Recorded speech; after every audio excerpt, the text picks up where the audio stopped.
अस्सलाम वालेकुम स्टूडेंट्स। कल हमने उर्दू ए का लेसन नंबर 3 स्टार्ट किया था मिर्ज़ा मोहम्मद सईद। उसकी पेज नंबर 13 तक रीडिंग कंप्लीट थी। आइए अब हम अपने सबक का आगाज़ करते हैं पेज नंबर 14 से। ठीक है, page number 14 second paragraph first line.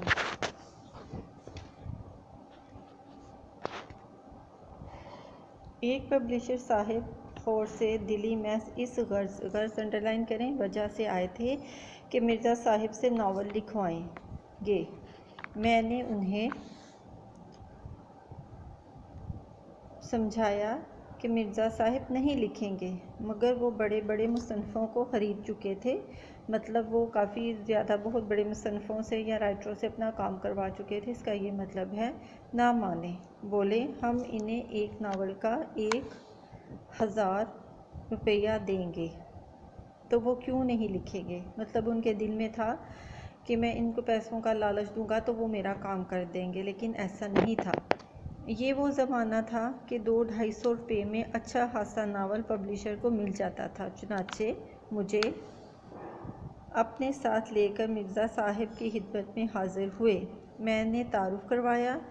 Mirza Sahib का माथा ठिनका अंडरलाइन करें, कान खड़े हो जाना। पब्लिशर साहिब ने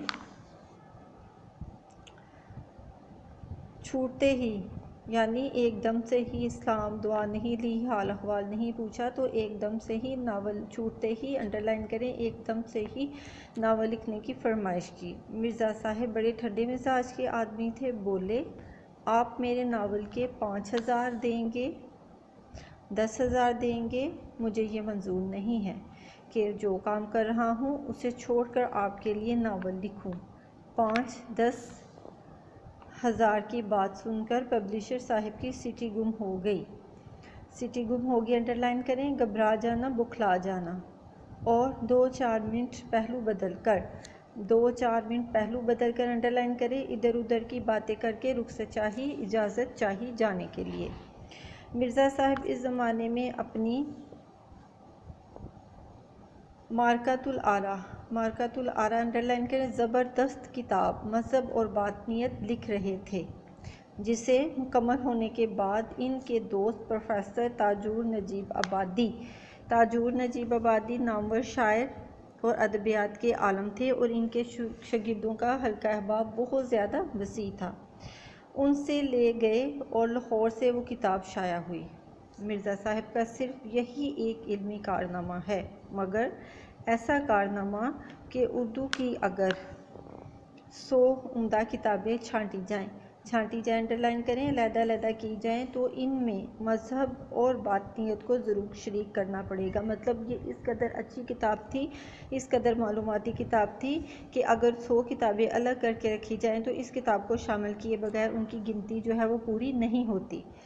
मिर्ज़ा साहिब दिल्ली के शुरफा अंडरलाइन करें, शरीफ के एक मतमूल अंडरलाइन करें, दौलतमंद मालदार ख़ानदान के चश्मो चिराग अंडरलाइन करें, अजीज़ फर्जंद बेटे थे।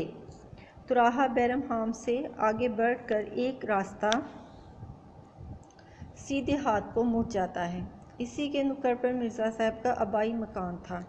इसी इलाके में सर सैयद अहमद खान मुसलमानों में जदीद तालीम के फ़रोग़ के अलमबरदार थे। सर सैयद अहमद खान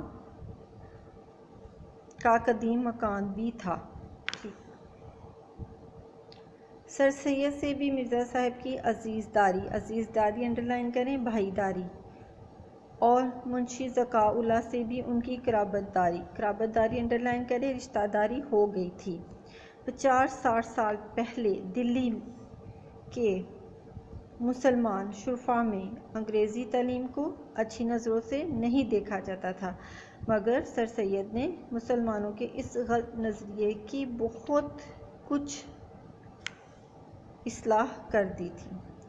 इसी ज़माने में दिल्ली के 2 नौजवानों ने आला तालीम हासिल करके इल्मी हलकों में नमूद हासिल की, जलवा अफरोज़ होना रौनक हासिल की। एक प्रोफेसर मुश्ताक अहमद ज़ाहदी थे, दूसरे प्रोफेसर मिर्ज़ा मोहम्मद सईद। मिर्ज़ा साहब ने इस सदी के आगाज़ में लाहौर के गवर्नमेंट कॉलेज में तालीम हासिल की। इनके उस्तादों में इल्लामा इकबाल भी थे, जिनसे उनके मुखलसाना ताल्लुकात आखिर दम तक कायम रहे। अंग्रेज़ी अदबियात में एमए की सनद लेने के बाद मिर्ज़ा साहब ने 1906-1907 में साल 2 साल अलीगढ़ में पढ़ाया और उसके बाद गवर्नमेंट कॉलेज लाहौर ही में अंग्रेज़ी के प्रोफेसर हो गए। पंजाब के पेशतर आला ओहदेदार मिर्ज़ा साहब के शागिर्द थे।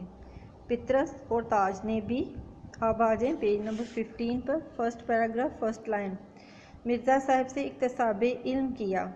इक्तसाबे इल्म होता है ज़ाती मेहनत से हासिल करना।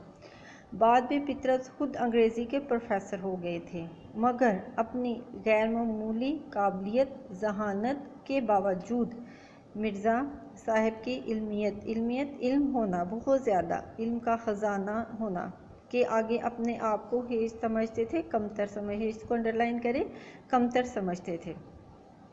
मैंने बारहा पितरस को मिर्ज़ा साहब की खिदमत में हाज़िर होते देखा है। पितरस को मैंने किसी और का इतना अदब एहतराम करते नहीं देखा, वाइसराय हिंद का भी। यहाँ तक हमारी रीडिंग कंप्लीट है, वर्ड्स मीनिंग कंप्लीट है। स्टूडेंट्स, आपने इनको अच्छी तरह से याद करना है, बुक के ऊपर मानी भी लिखने हैं, इनको अंडरलाइन करना है। कल इंशाल्लाह आपके साथ फिर लेसन वो पे नेक्स्ट रीडिंग के साथ आपसे मुलाकात होती है। आपने इनको अच्छी तरह से याद करना है, यही आपका होमवर्क है, ठीक है। ओके स्टूडेंट्स, अल्लाह हाफिज़।